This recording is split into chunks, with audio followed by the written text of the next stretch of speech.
ओम शांति। आज की मुरली है 28 अक्टूबर 2025 की।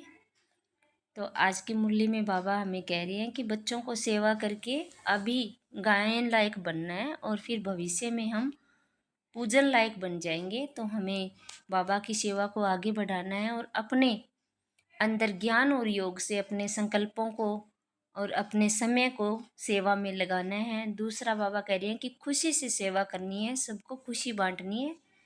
ब्राह्मणों का भी यही धर्म है कि खुशी का दान करते रहो। तो ब्राह्मण बच्चों को क्या करना है, बाबा की सेवा को उमंग उत्साह से करके अपने को गायन लायक बनाना है, यानी एक माँ की तरह विश्व की सेवा करनी है। जगत अम्बा यानी जगत की माँ बनना है हमें। इस तरह से सेवा करनी है, सभी को अपना बच्चा समझकर प्रेम और शांति से। तो आज बाबा कह रहे हैं, मीठे बच्चे जी मीठे बाबा, तुम्हें संगम पर सेवा करके गायन लायक बनना है, फिर भविष्य में पुरुषोत्तम बनने से तुम पूजा लायक बन जाएंगे। प्रश्न है, कौन सी बीमारी जड़ से समाप्त हो तब बाप की दिल पर चढ़ेंगी? उत्तर है, देह अभिमान की बीमारी। इसी देह अभिमान के कारण सभी विकारों ने महारोगी बनाया है। ये देह अभिमान समाप्त हो जाए तो तुम बाप की दिल पर चढ़ो। दिल पर चढ़ना है तो विशाल बुद्धि बनो, ज्ञान चिता पर बैठो, रूहानी सेवा में लग जाओ और वाणी चलाने के साथ साथ बाप को अच्छी रीति याद करो। गीत है, जाग सजनिया जाग, नवयुग आया कि आया। ओम शांति। मीठे मीठे रूहानी बच्चों ने गीत सुना। रूहानी बाप ने इस पुराने तन द्वारा मुख से कहा। बाप कहते हैं, मुझे पुराने तन में पुरानी राजधानी में आना पड़ता है। अभी ये रावण की राजधानी है, तन भी पराया है, क्योंकि इस शरीर में तो पहले से ही आत्मा है। मैं पराये तन में प्रवेश करता हूँ। अपना तन होता तो उसका नाम पड़ता, हमारा नाम बदलता नहीं। मुझे फिर भी कहते हैं शिव बाबा। गीत तो बच्चे रोज सुनते हैं। नवयुग अर्थात नई दुनिया सतयुग आया। अब किसको कहते हैं जागो? आत्माओं को, क्योंकि आत्माएं घोर अंधियारे में सोई पड़ी है, कुछ भी समझ नहीं, बाप को ही नहीं जानते। अब बाप जगाने आए हैं। अभी तुम बेहद के बाप को जानते हो, उनसे बेहद का सुख मिलता है नए युग में। सतयुग को नया युग कहा जाता है, कलयुग को पुराना युग कहेंगे। विद्वान पंडित आदि कोई भी नहीं जानते। कोई से पूछो नया युग फिर पुराना कैसे होता है, तो कोई भी बता नहीं सकेंगे, कहेंगे ये तो लाखों वर्ष की बात है। अभी तुम जानते हो हम नए युग से फिर पुराने युग में कैसे आए हैं, स्वर्गवासी से नरकवासी कैसे बने हैं। मनुष्य तो कुछ भी नहीं जानते। जिनकी पूजा करते हैं उनकी बायोग्राफी को भी नहीं जानते। जैसे जगदम्बा की पूजा करते हैं, अब वह अम्बा कौन है जानते नहीं। अम्बा वास्तव में माताओं को कहा जाता है, परंतु पूजा तो एक ही होनी चाहिए। शिव बाबा का भी एक ही अव्यवचरी यादगार है। अम्बा भी एक है, परंतु जगत अम्बा को जानते नहीं।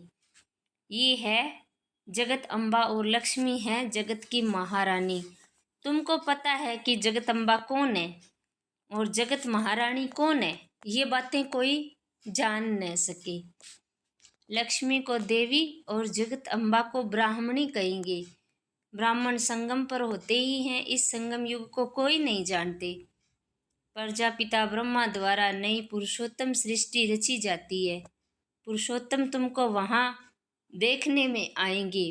इस समय तुम ब्राह्मण गायन लायक हो, सेवा कर रहे हो, फिर तुम पूजा लायक बनेंगे। ब्राह्मण ब्रह्मा को इतनी भुजाएं देते हैं तो अम्बा को क्यों नहीं देंगे? उनके भी तो सब बच्चे हैं ना। माँ बाप ही प्रजापिता बनते हैं, बच्चों को प्रजापिता नहीं कहेंगे। लक्ष्मी नारायण को कभी सतयुग में जगत पिता जगत माता नहीं कहेंगे। प्रजापिता का नाम बाला है, जगत पिता और जगत माता एक ही है, बाकी है अनेक बच्चे, उनके बच्चे। अजमेर में प्रजापिता ब्रह्मा के मंदिर में जाएंगे तो कहेंगे बाबा, क्योंकि है ही प्रजापिता। हद के पिताएं बच्चे पैदा करते हैं तो वह हद के प्रजापिता ठहरे। ये है बेहद का। शिव बाबा तो सब आत्माओं का बेहद का बाप है। ये भी तुम बच्चों को अंतर लिखना है। जगत अम्बा सरस्वती है एक। नाम कितने रख दिए, दुर्गा काली आदि। अम्बा और बाबा के तुम सब बच्चे हो, ये है रचना। प्रजापिता ब्रह्मा की बच्ची है सरस्वती, उनको अम्बा कहते हैं। बाकी ये बच्चे और बच्चियां है सब एडॉप्टेड। इतने सब बच्चे कहाँ से आज सकते हैं? ये सब है मुख वंशावली। मुख से स्त्री को क्रिएट किया जाता तो रचता हो गए। कहते हैं ये मेरी है, मैंने इनसे बच्चे पैदा किए हैं। ये सब है एडॉप्शन। ये है फिर ईश्वरीय मुख द्वारा रचना। आत्माएं तो है ही, उनको एडॉप्ट नहीं किया जाता है। बाप कहते हैं तुम आत्माएं सदा मेरे बच्चे हो। फिर अभी मैं आकर प्रजापिता ब्रह्मा द्वारा बच्चों को एडॉप्ट करता हूँ।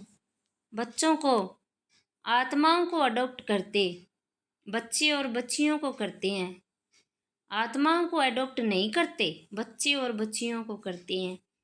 ये भी बड़ी सूक्ष्म समझने की बातें हैं। इन बातों को समझने से तुम ये लक्ष्मी नारायण बनते हो। कैसे बने ये हम समझा सकते हैं। क्या ऐसे कर्म किए जो ये विश्व के मालिक बने। तुम प्रदर्शनी आदि में कुछ पूछ सकते हो। तुमको मालूम है इन्होंने ये स्वर्ग की राजधानी कैसे ली। तुम्हारे में भी यथार्थ रीति हर कोई नहीं समझा सकते। जिनमें देवी गुण होंगे, इस रूहानी सर्विस में लगे हुए होंगे, वह समझा सकते हैं। बाकी तो माया की बीमारी में फंसे रहते हैं। अनेक प्रकार के रोग है। देह अभिमान का रोग है। इन विकारों ने ही तुमको रोगी बनाया है। बाप कहते हैं मैं तुमको पवित्र देवता बनाता हूँ। तुम सर्वगुण संपन्न पवित्र थे, अभी पतित बन गए हो। बेहद का बाप ऐसे कहेंगे। इसमें निंदा की बात नहीं, ये समझाने की बात है। भारतवासियों को बेहद का बाप कहते हैं। मैं यहाँ भारत में आता हूँ। भारत की महिमा तो अपरम अपार है। यहाँ आकर नरक को स्वर्ग बनाते हैं, सबको शांति देते हैं।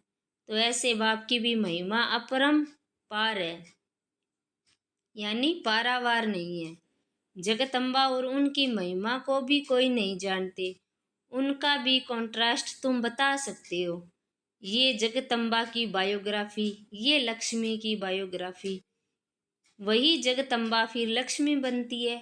फिर लक्ष्मी 184 जन्मों के बाद जगदम्बा होगी।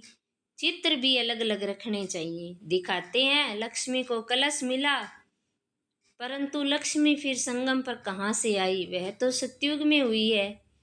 ये सब बातें बाप समझाते हैं। चित्र बनाने के ऊपर जो मुकर्रर है उनको विचार सागर मंथन करना चाहिए, तो फिर समझाना सहज होगा। इतनी विशाल बुद्धि चाहिए तब दिल पर चढ़े। जब बाबा को अच्छी रीति याद करेंगे, ज्ञान चिता पर बैठेंगे, तब दिल पर चढ़ेंगे। ऐसे नहीं कि जो बहुत अच्छी वाणी चलाते हैं वह दिल पर चढ़ते हैं। नहीं, बाप कहते हैं दिल पर अंत में चढ़ेंगे। नंबरवार पुरुषार्थ अनुसार, जब देह अभिमान खत्म हो जाएगा। बाप ने समझाया है ब्रह्म ज्ञानी ब्रह्म में लीन होने की मेहनत करते हैं, परंतु ऐसे कोई नहीं हो सकता। बाकी मेहनत करते हैं, उत्तम पद पाते हैं। ऐसे ऐसे महात्मा बनते हैं जो उनको प्लेटिनम में वजन करते हैं, क्योंकि ब्रह्म में लीन होने की मेहनत तो करते हैं ना, तो मेहनत का फल भी मिलता है। बाकी मुक्ति, जीवन मुक्ति नहीं मिल सकती। तुम बच्चे जानते हो अब ये पुरानी दुनिया गई की गई। इतने बॉम्ब्स बनाए हैं, रखने के लिए थोड़ी बनाए हैं। तुम जानते हो पुरानी दुनिया के विनाश के लिए ये बॉम्ब्स काम आएंगे। अनेक प्रकार के बॉम्ब्स है। बाप ज्ञान और योग सिखाते हैं। फिर राज राजेश्वर, डबल सिरताज देवी देवता बनेंगे। कौन सा ऊंच पद है? ब्राह्मण चोटी है ऊपर में, चोटी ऊपर है। अभी तुम बच्चों को पतित से पावन बनाने बाप आए हैं, फिर तुम भी पतित पावनी बनते हो। ये नशा है। हम सबको पावन बनाए राज राजेश्वर बना रहे हैं। नशा हो तो बहुत खुशी में रहें। अपने दिल से पूछो, हम कितनों को आप समान बनाते हैं। प्रजापिता ब्रह्मा और जगदम्बा दोनों एक जैसे हैं। ब्राह्मणों की रचना रचते हैं, शूद्र से ब्राह्मण बनने की युक्ति बाप ही बताते हैं। ये कोई शास्त्रों में नहीं है, ये है भी गीता का युग। महाभारत लड़ाई भी बरोबर हुई थी। राजयोग एक को सिखाया होगा क्या? मनुष्यों की बुद्धि में फिर अर्जुन और कृष्ण ही है। यहाँ तो ढेर पड़ते हैं। बैठे भी देखो कैसे साधारण हो। छोटे बच्चे अलफ बे पढ़ते हैं ना, तो तुम बैठे हो, तुमको भी अलफ बे पढ़ा रहे हैं। अलफ और बे, यह है वर्षा। बाप कहते हैं मुझे याद करो तो तुम विश्व के मालिक बनेंगे। कोई भी आसुरी काम नहीं करना है, देवी गुण धारण करने हैं। देखना है हमारे में कोई अवगुण तो नहीं है। मैं निर्गुण, हारे में कोई गुण नहीं। अभी निर्गुण आश्रम भी है, परंतु अर्थ कुछ भी नहीं समझते। निर्गुण अर्थात मेरे में कोई गुण नहीं। अब गुणवान बनाना तो बाप का काम ही है। बाप के टाइटल की टोपी अपने ऊपर रख दी। बाप कितनी बातें समझाते हैं, डायरेक्शन भी देते हैं। जगदम्बा और लक्ष्मी का कॉन्ट्रास्ट बताओ। ब्रह्मा सरस्वती संगम के, लक्ष्मी नारायण है सतयुग के। ये है समझाने के लिए। सरस्वती ब्रह्मा की बेटी है। पढ़ते हैं मनुष्यों से देवता बनने के लिए। अभी तुम ब्राह्मण हो। सतयुगी देवता भी मनुष्य ही है, परंतु उन्हों को देवता कहते हैं। मनुष्य कहने से जैसे उनकी इंसल्ट हो जाती है, इसलिए देवी देवता व भगवान भगवती कह देते हैं। अगर राजा रानी को भगवान भगवती कहें तो फिर प्रजा को भी कहना पड़े, इसलिए देवी देवता कहा जाता है। त्रिमूर्ति का चित्र भी है। सतयुग में इतने थोड़े मनुष्य, कलयुग में इतने मनुष्य, वह कैसे समझाएं? इसके लिए फिर गोला भी चाहिए। प्रदर्शनी में इतने सबको बुलाते हैं, कस्टम कलेक्टर को तो कोई भी ने भी निमंत्रण नहीं दिया है। तो ऐसे ऐसे विचार चलाने पड़े, इसमें बड़ी विशाल बुद्धि चाहिए। बाप का तो रिगार्ड रखना चाहिए। हुसैन के घोड़े को कितना सजाते हैं, पटका कितना छोटा होता है, घोड़ा कितना बड़ा होता है, आत्मा भी कितनी छोटी बिंदी है, उनका श्रृंगार कितना बड़ा है। ये अकाल मूर्त आत्मा का तख्त है ना। सर्वव्यापी की बात भी गीता से उठाई है। बाप कहते हैं मैं आत्माओं को राजयोग सिखाता हूँ, फिर सर्वव्यापी कैसे होंगे? बाप टीचर गुरु सर्वव्यापी कैसे होंगे? बाप कहते हैं मैं तुम्हारा बाप हूँ, फिर ज्ञान सागर हूँ। तुमको सारी हिस्ट्री ज्योग्राफी समझने से बेहद का राज्य मिल जाएगा। देवी गुण भी धारण करने चाहिए। माया एकदम नाक से पकड़ लेती है, चलन गंदी हो पड़ती है, फिर लिखते हैं ऐसी ऐसी भूल हो गई, हमने काला मुंह कर लिया। यहाँ तो पवित्रता सिखाई जाती है। फिर अगर कोई गिरेंगे भी तो उसमें बाप क्या कर सकते हैं? घर में कोई बच्चा गंदा हो पड़ता है, काला मुंह कर देता है, तो बाप कहते हैं तुम तो मर जाते तो अच्छा है। बेहद का बाप भल ड्रामा को जानते हैं, फिर भी कहेंगे तो सही ना। तुम औरों को शिक्षा देकर खुद गिरते हो तो 1000 गुना पाप चढ़ जाता है। कहते हैं माया ने थप्पड़ मार दिया। माया गुस्सा मारती है जो एकदम अक्ल ही गुम कर देती है। बाप समझाते रहते हैं आंखें बड़ी धोखेबाज है। कभी भी कोई भी कर्म नहीं करना है। तूफान तो बहुत आएंगे, क्योंकि युद्ध के मैदान में हो ना, पता भी नहीं पड़ता कि क्या होगा। माया झट थप्पड़ लगा देती है। अभी तुम कितने समझदार बनती हो, आत्मा ही समझदार बनती है ना। आत्मा ही बेसमझ थी, अब बाप समझदार बनाते हैं। बहुत देह अभिमान में है, समझते नहीं कि हम आत्मा है। बाप हम आत्माओं को पढ़ाते हैं, हम आत्मा इन कानों से सुन रही हैं। अब बाप कहते हैं कोई भी विकार की बात इन कानों से ना सुनो। बाप तुम्हें विश्व का मालिक बनाते हैं, मंजिल बहुत बड़ी है। मौत जब नजदीक आएगा तो फिर तुमको डर लगेगा। मनुष्यों को मरने के समय भी मित्र संबंधी आदि कहते हैं ना। भगवान को याद करो या अपने गुरु आदि को याद करेंगे। देहधारी को याद करना सिखाते हैं। बाप तो कहते हैं मुझे याद करो। ये तो तुम बच्चों की ही बुद्धि में है। बाप फरमान करते हैं मुझे याद करो, देहधारियों को याद नहीं करना। माँ बाप भी देहधारी है ना। मैं तो विचित्र हूँ, विदेही हूँ, इसमें बैठ तुमको ज्ञान देता हूँ। तुम अभी भी ज्ञान और योग सीखते हो। तुम कहते हो ज्ञान सागर बाप द्वारा हम ज्ञान सीख रहे हैं राज राजेश्वरी बनने के लिए।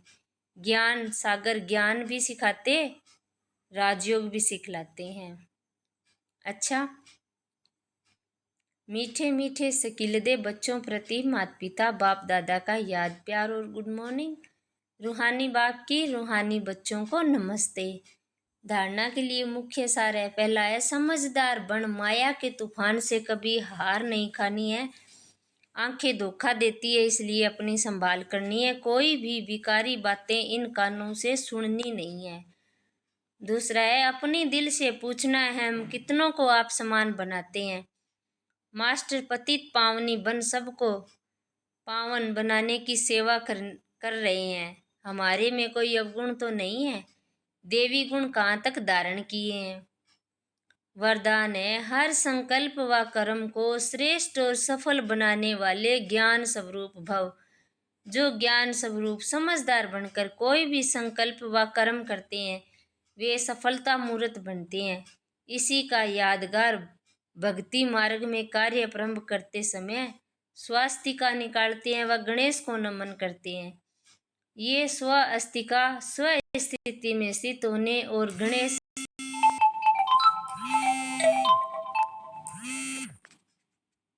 नॉलेजफुल स्थिति का सूचक है। आप बच्चे जब स्वयं स्थिति यानी नॉलेजफुल बनकर हर संकल्प व कर्म करते हो तो सहज सफलता का अनुभव होता है। स्लोगन है ब्राह्मण जीवन की विशेषता है खुशी, इसलिए खुशी का दान करते चलो। व्यक्ति सारे हैं। जैसे कोई भी साइंस के साधन को यूज करेंगे तो पहले चेक करेंगे कि लाइट है या नहीं है। जैसे जब योग का शक्तियों का गुणों का प्रयोग करते हैं तो पहले ये चेक करो कि मूल आधार आत्मिक शक्ति परमात्मा शक्ति वह हल्की स्थिति है। अगर स्थिति और स्वरूप डबल लाइट है तो प्रयोग की सफलता बहुत सहज पा सकते हैं। अच्छा, ओम